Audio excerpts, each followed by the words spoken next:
Hello दोस्तों, मेरा नाम लवकुश मिश्रा है। आज हम आप लोगों को इंट्रोड्यूस कराते हैं दुनिया के सबसे प्राचीनतम धर्म, दुनिया के सबसे प्राचीनतम धर्म जैन धर्म के बारे में।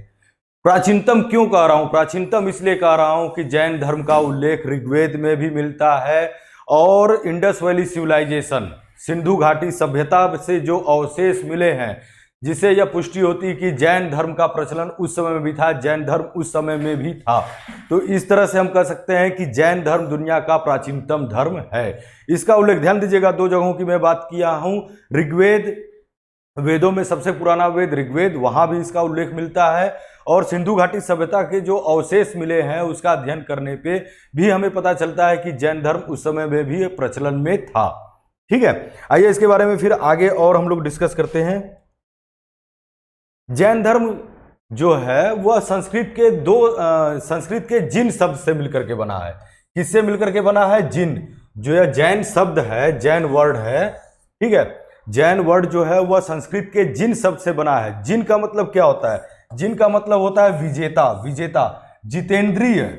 विजेता मतलब किस चीज का विजेता? जितेंद्रिय, जिसने अपनी इंद्रियों पर विजय पा लिया है, जिसने अपनी इंद्रियों पर विजय पा लिया। इंद्रियां इंग्लिश में सेंस ऑर्गन हम लोग कहते हैं ना कि 5 तरह की इंद्रियां होती हैं। तो इन 5 इंद्रियों पर जिसने विजय प्राप्त कर लिया, अपनी इंद्रियों पर विजय प्राप्त कर लिया है, वह जितेंद्रिय कहलाता है, विजेता कहलाता है। अर्थात जिन शब्द होता है, इसी जिन से क्या बना हुआ है? यह जैन वर्ड बना है।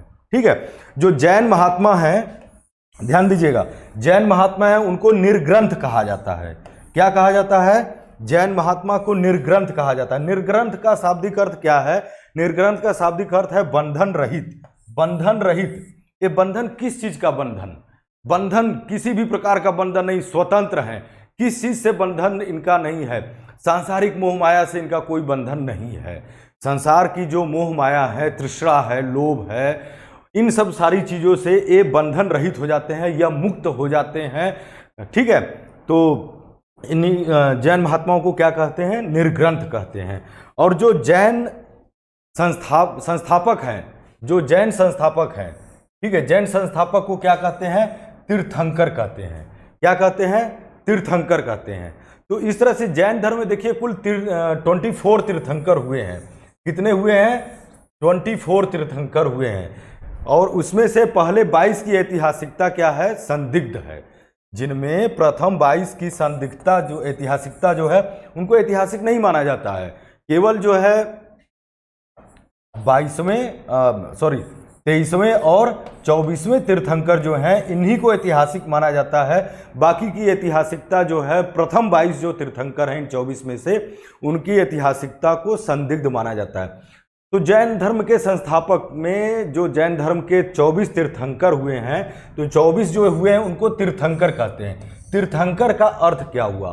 तीर्थंकर का अर्थ यह हुआ जो इस भव सागर के उस पार ले जाए, जो इस सांसारिक मोह माया से आपको उस पार ले जाए। उस पार मतलब ये कह सकते हैं कि इस लोक से उस लोक में ले जाए, यह लोक से परलोक में ले जाए।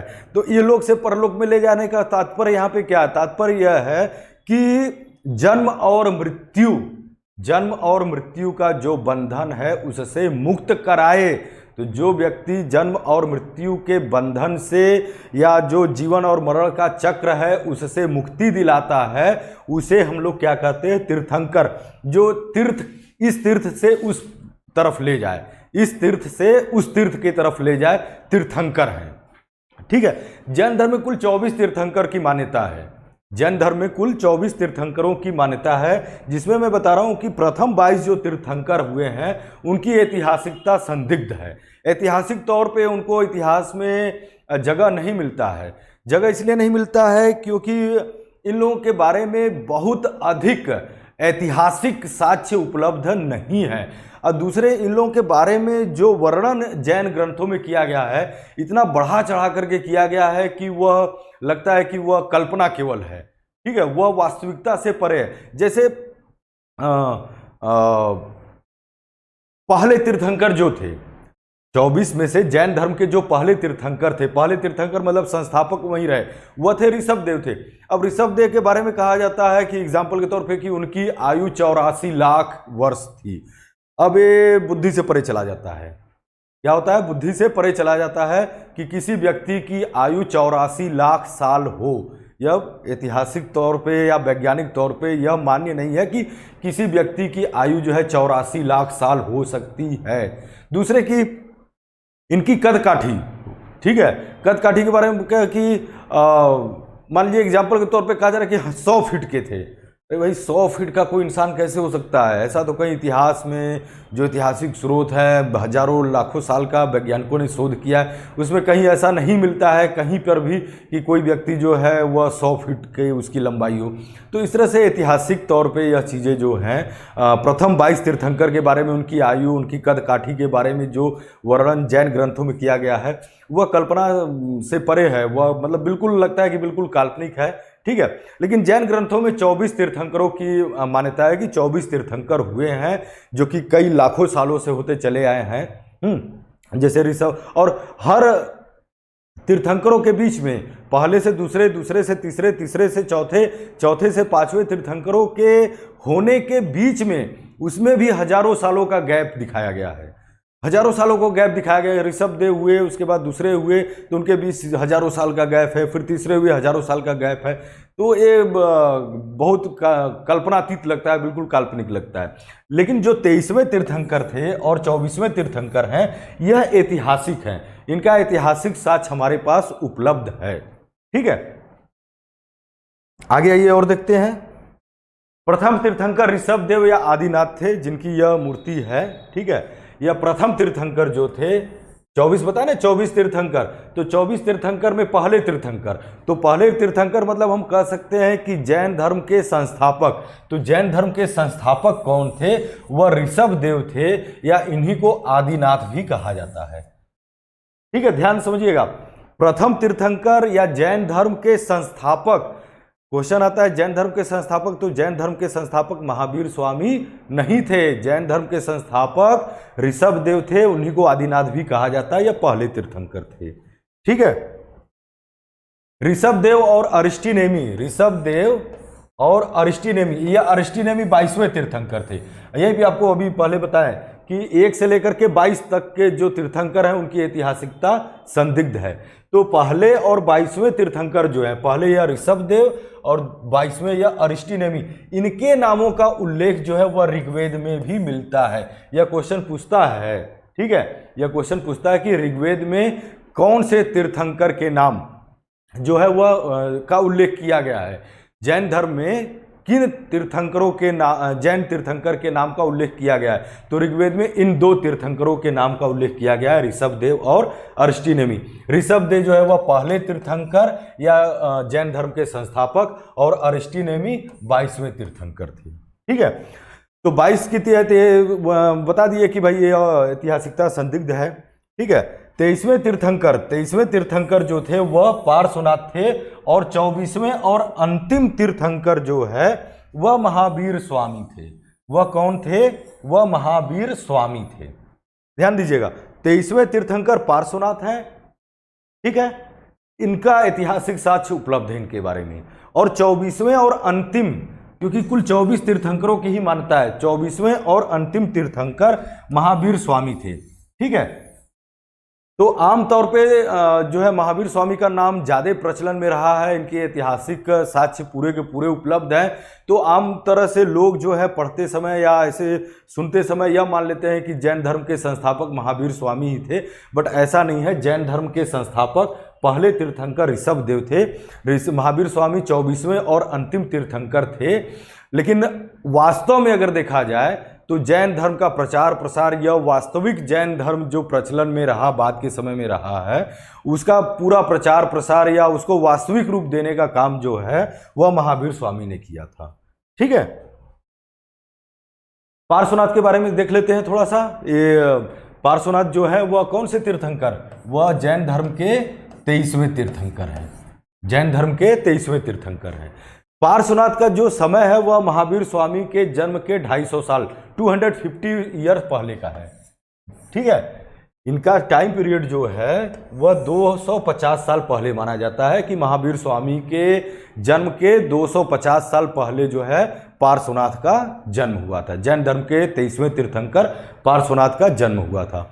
इनके पिता का नाम जो है वह राजा अश्वसेन, यह काशी के राजा थे। काशी मतलब आधुनिक वाराणसी, वाराणसी के इक्ष्वाकु वंशी, ध्यान दीजिएगा, इक्ष्वाकु वंशीय, काशी के इक्ष्वाकु वंशीय राजा अश्वसेन के यह पुत्र थे। 30 वर्ष की अवस्था में इन्होंने गृह त्याग किया था। ठीक है, 30 वर्ष की अवस्था में, फिर से देख लीजिए, पार्श्वनाथ के बारे में बता रहे हैं। तो पार्श्वनाथ के पिता जो है वह, उनका नाम था राजा अश्वसेन। यह काशी अर्थात आधुनिक वाराणसी के इक्ष्वाकु वंशीय राजा थे। इन्हीं के पुत्र जो है वह महावीर स्वामी हुए। महावीर स्वामी नहीं, पार्श्वनाथ हुए। 30 वर्ष की अवस्था में इन्होंने गृह त्याग किया और संन्यास लिया। ठीक है, पार्श्वनाथ ने 30 वर्ष की अवस्था में गृह त्याग किया और संन्यास ले लिया। संन्यास लेने 83 दिन की तपस्या के बाद, संन्यास लेने के बाद, कितने दिन की तपस्या के बाद?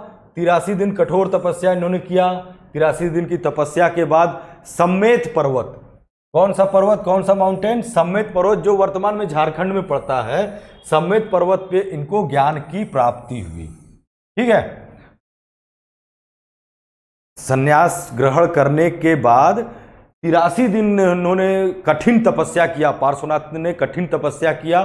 कहां पर किया? झारखंड में पड़ता है सम्मेत पर्वत, वहीं पर इनको जो है ज्ञान की प्राप्ति हुई। जैन ग्रंथ में पार्श्वनाथ को और किन नामों से जाना जाता है? जैन धर्म में पार्श्वनाथ को इस नाम से, पुरुषादनियम के नाम से जाना जाता है। यह भी आपके क्वेश्चन पूछा जाता है कि पुरुषादनियम के नाम से किस जैन तीर्थंकर को जाना जाता है? तो पुरुषादनियम के नाम से जैन ग्रंथ में पार्श्वनाथ को जाना जाता है। ठीक है, पार्श्वनाथ के जो अनुयायी हुए, उनके जो फॉलोअर हुए, उनके जो पार्श्वनाथ के शिष्य हुए, उन्हीं को निर्ग्रंथ कहा जाता है। उन्हीं को क्या कहा जाता है? निर्ग्रंथ कहा जाता है, मतलब बंधन रहित। निर्ग्रंथ मतलब बंधन रहित कहा जाता है, निर्ग्रंथ कहा जाता है। ठीक है, तो ये तो बात हुई थोड़ा सा ये पार्श्वनाथ के बारे में। मेन हमें पढ़ना है कि महावीर स्वामी के बारे में। ठीक है, अब आइए महावीर स्वामी के बारे में पढ़ते हैं। तो देखिए, महावीर स्वामी के बारे में पढ़ने से पहले उस समय की अवस्था देखिए क्या था। यह लगभग जो है महावीर स्वामी जो है वह महात्मा बुद्ध और महावीर स्वामी समकालीन थे। इनके जन्म और मृत्यु लगभग में एक ही समय में हुआ। कब हुआ? यह 6वीं शताब्दी ईसा पूर्व की बात है।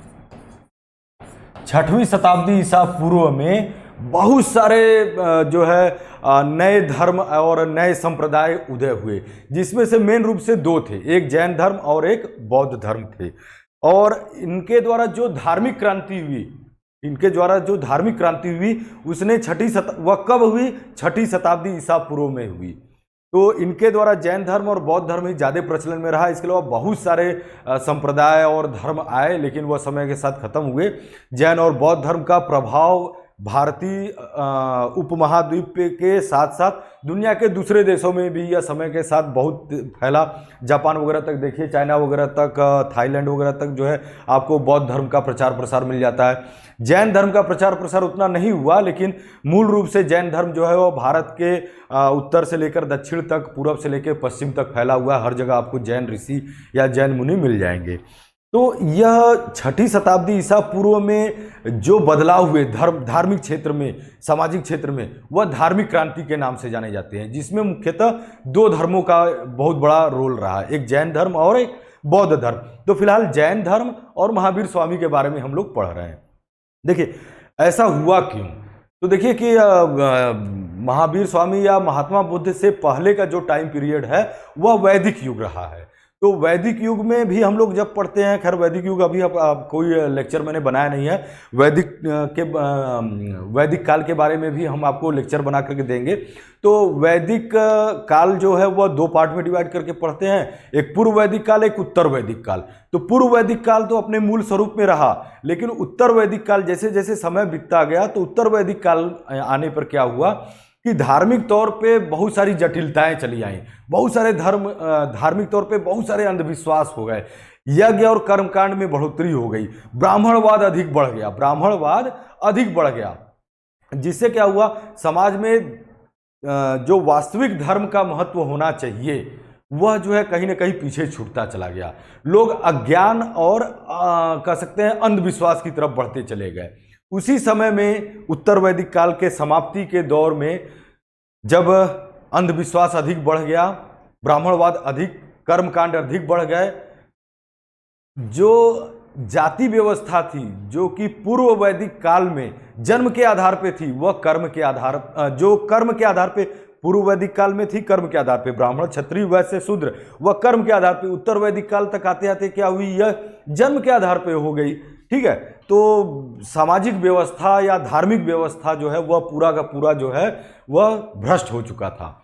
तो उसी समय में जो है 6ठी शताब्दी ईसा पूर्व में महावीर स्वामी और महात्मा बुद्ध का उदय होता है, और इन्होंने जो बदलाव किया समाज के अंदर, धर्म के अंदर किया, वह एक धार्मिक क्रांति, 6ठी शताब्दी ईसा पूर्व की धार्मिक क्रांति के तौर पे हम लोग इतिहास में पढ़ते हैं। महावीर स्वामी के बारे में पढ़ते हैं। ठीक है, महावीर स्वामी जैन धर्म के 24वें और अंतिम तीर्थंकर थे, 24वें और अंतिम तीर्थंकर थे। ठीक है, आम बोलचाल की भाषा में हम लोग जब पढ़ते हैं या समझते हैं तो हम लोग ये मान लेते हैं कि जैन धर्म के संस्थापक महावीर स्वामी थे, बट आपको बताया जैन धर्म में 24 तीर्थंकर हुए हैं। तो पहले तीर्थंकर ऋषभदेव थे, तो जैन धर्म के संस्थापक भी ऋषभदेव या आदिनाथ हैं। लेकिन क्यों इनको कहा जाता है या कह दिया जा रहा है, इसलिए कि जैन धर्म जो वास्तविक स्वरूप था या जो प्रचलन में आज के समय में है या उस समय से लेकर आज तक प्रचलन में रहा है, या जैन धर्म का वास्तविक प्रचार प्रसार जो है देश के अंदर, समाज के अंदर, लोगों के बीच जो हुआ, वह किसके द्वारा हुआ, वह महावीर स्वामी के द्वारा हुआ। जैन धर्म का वास्तविक स्वरूप जो है वह महावीर स्वामी और उनके द्वारा जो है हुआ, इसीलिए जो है लोग कह देते हैं कि महावीर स्वामी थे, बट यह 24वें और अंतिम तीर्थंकर थे। इनकी बायोग्राफी ही आज हम लोग पढ़ते हैं। तो बायोग्राफी में देखिए क्या है कि इनका जन्म कब हुआ। 540 ईसा पूर्व में वैशाली बिहार में पड़ता है, वैशाली के निकट कुंड ग्राम में हुआ था। ठीक है, महावीर स्वामी का जन्म कहाँ हुआ था, कब हुआ था, तो इनका जन्म 540 ईसा पूर्व में वैशाली वर्तमान बिहार राज्य में पड़ता है, वैशाली के निकट कुंड ग्राम में, कौन से ग्राम में, कुंड ग्राम में हुआ था। पिता कौन थे, महावीर स्वामी के पिता कौन थे, पिता का नाम था सिद्धार्थ। पिता का नाम क्या था, सिद्धार्थ। इसको याद करने का तरीका भी याद कर लीजिए, सिद्धार्थ, आप कंफ्यूजन नहीं होइएगा।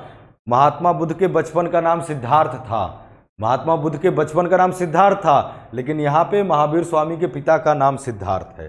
ठीक है, इनके पिता जो थे वह ज्ञात्रिक क्षत्रिय कुल के प्रधान थे। कौन से कुल के, ज्ञात्रिक क्षत्रिय, अर्थात हम कह सकते हैं कि महावीर स्वामी जो जाति व्यवस्था थी ब्राह्मण क्षत्रिय वैश्य शूद्र, उसमें वह किस कुल से, किस से थे, क्षत्रिय थे। क्षत्रिय थे, किस कुल के थे, ज्ञात्रिक कुल के थे। कौन, महावीर स्वामी ज्ञात्रिक कुल के थे और क्या थे, क्षत्रिय थे। इनके पिता का नाम सिद्धार्थ था। इनके पिता जो है वह इसी ज्ञात्रिक क्षत्रिय कुल के हेड थे, प्रधान थे। ठीक है, माता का नाम त्रिशला था।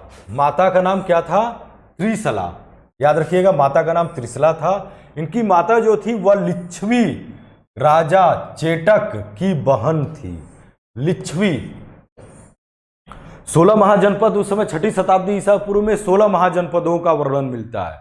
ठीक है, तो उन्हीं 16 महाजनपदों में से लिच्छवी महाजनपद जो थी उसके राजा जो थे चेटक, उनकी बहन जो है महावीर स्वामी की माता थी, जिनका नाम था त्रिशला। पत्नी का नाम यशोदा था। महावीर स्वामी की पत्नी का नाम क्या, यशोदा। पुत्री का नाम था प्रियदर्शनी। ठीक है, इनकी पुत्री का विवाह जो है वह किससे हुआ, पुत्री का विवाह जो है जमाता जमाली से हुआ। अर्थात हम कह सकते हैं कि महावीर स्वामी के दामाद का नाम क्या था, जमाता जमाली। नाम याद रखिएगा, जमाता जमाली आगे आएगा।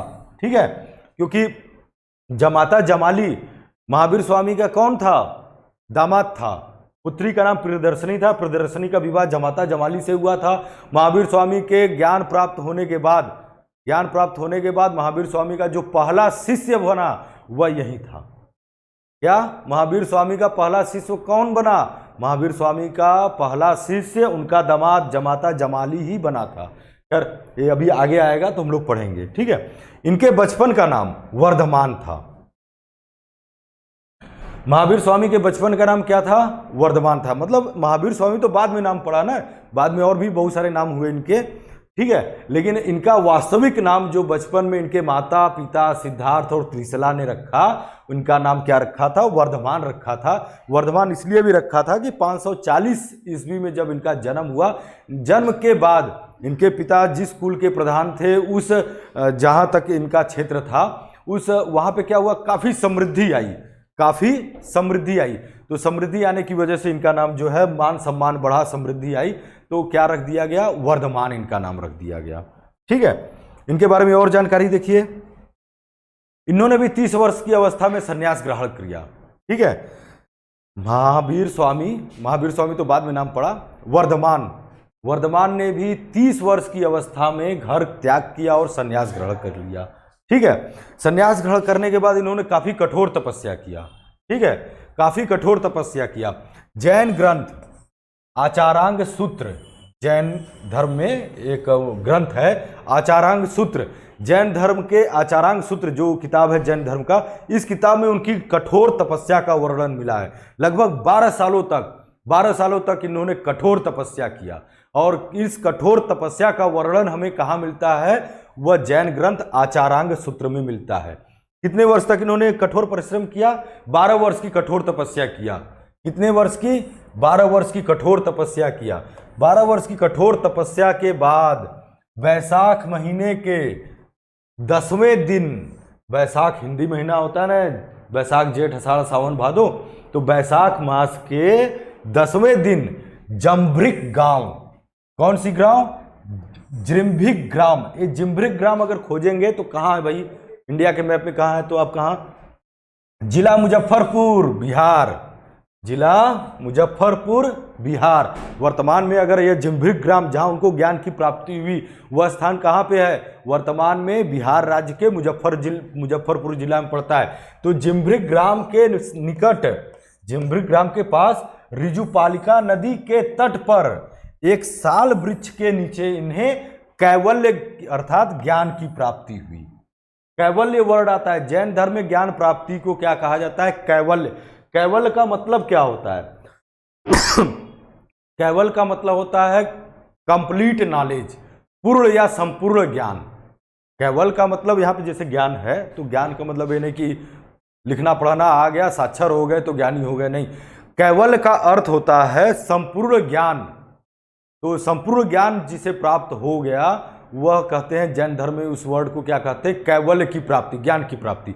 तो महावीर स्वामी को कैवल्य अर्थात संपूर्ण ज्ञान की प्राप्ति कब हुई? तो 12 वर्ष की कठोर तपस्या के बाद 30वें वर्ष में, मतलब आप कह सकते हैं 30वें वर्ष में उन्होंने संन्यास लिया, तो 42वें वर्ष में इनको ज्ञान की प्राप्ति हुई। क्योंकि संन्यास लेने के बाद इन्होंने लगातार 12 वर्ष तक कठोर तपस्या किया, तो 42वें वर्ष में इनको ज्ञान की प्राप्ति हुई। और कब हुई? वैशाख मास के 10वें दिन। कहां पर? जिम्भृक ग्राम। यह जिम्भृक ग्राम कहां? वर्तमान में बिहार के मुजफ्फरपुर जिले में पड़ता है। वहीं ऋजुपालिका नदी के तट पर, किस नदी? ऋजुपालिका नदी के तट पर साल वृक्ष के नीचे इन्हें महावीर स्वामी को कैवल्य अर्थात ज्ञान की प्राप्ति हुई। ध्यान दीजिएगा, जैन धर्म में संपूर्ण ज्ञान को क्या कहते हैं?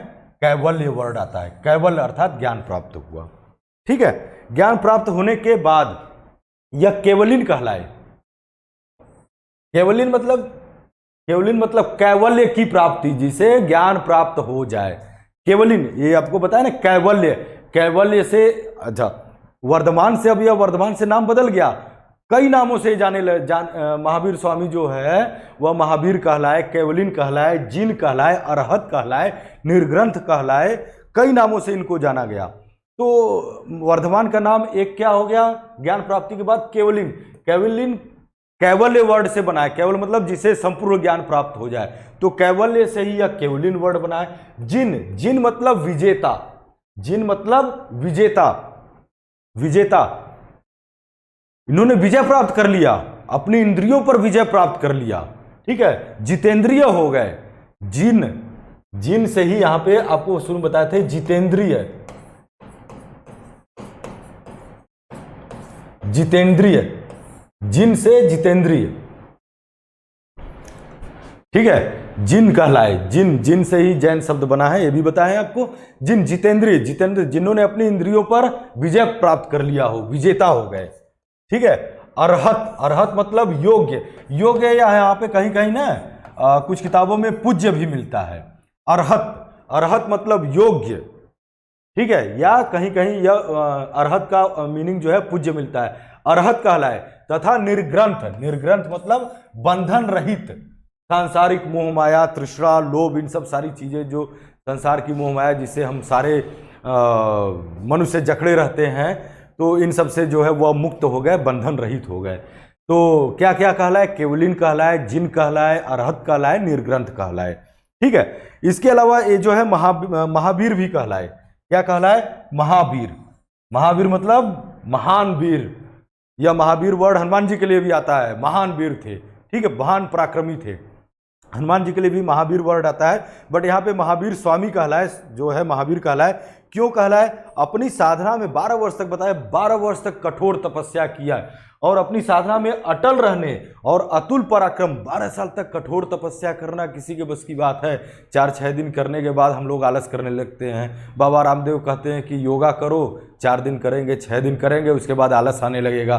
तो हम लोग तो ऐसे इंसान है कि 4-6 दिन योगा करने के बाद आलस आने लगेगा कि नहीं, सुबह 5 बजे उठ करके मॉर्निंग वॉक करें, योगा करें 1 घंटे, तो हम लोग कर नहीं पाते हैं। तो 12 वर्ष कठोर तपस्या करना, महान पराक्रम दिखाना हो गया, बहुत बड़ा पराक्रम दिखाना हो गया। तो वही चीज़ है कि अपनी साधना जो लगातार 12 साल तक इन्होंने कठिन तपस्या की, अपने साधना में अटल रहे, पराक्रम, भयानक पराक्रम दिखाए, है ना। तो इसलिए जो क्या कहलाए? महावीर कहलाए। 12 वर्ष की कठोर तपस्या करने में बहुत सारी जो है मुश्किलों का सामना इनको करना पड़ा रहा होगा, आप समझ सकते हैं इस चीज को, इसलिए इनको क्या कहा गया? महावीर कहा गया, ठीक है। इनका प्रथम शिष्य जमाता जमाली, बताएं अभी इसके पहले कि इनका प्रथम शिष्य कौन बना? जमाता जमाली बना। जब इन्हें कैवल्य की प्राप्ति हो गई, कैवल्य मतलब संपूर्ण ज्ञान की प्राप्ति हो गई, तो इनका प्रथम शिष्य कौन बना? जमाता जमाली बना। ये जमाता जमाली कौन था? महावीर की पुत्री